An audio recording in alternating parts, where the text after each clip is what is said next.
वडिलांच्या रागाला सहन करायला शिका, तरच तुम्ही लायक व्हाल. कोण्या बाहेरच्यांचे ऐकून घेण्यापेक्षा वडील जे सांगतील ते शांतपणे ऐका.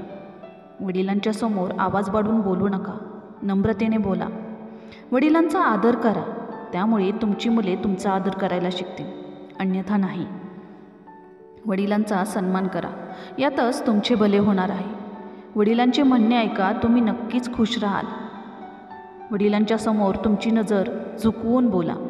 वडील म्हणजे एक पुस्तक आहेत ज्यामध्ये अनुभव लिहिले जातात. वडिलांचे अश्रू तुमच्यासमोर वाहू देऊ नका. वडील म्हणजे आपल्या जीवनात एक असे व्यक्तिमत्व आहे की ते कोणत्याही मापात मोजता येणार नाही. आईची जागा कोणीही घेऊ शकत नाही, पण बाप तो बापच असतो.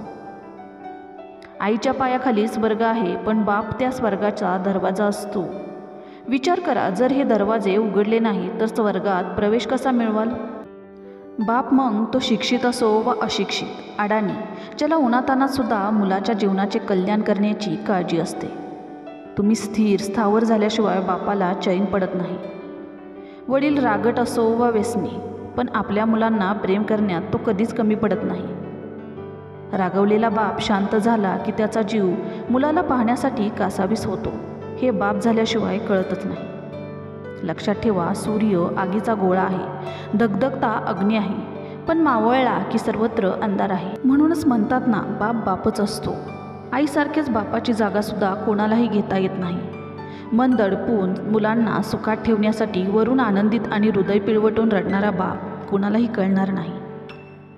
ज्याने बापाचे काळीज दुखावले तो आयुष्यात कधीच हसत नाही, आणि ज्याने बापाला आयुष्यभर आदराने वागवले तो आयुष्याला दोष देत कधीच रडणार नाही.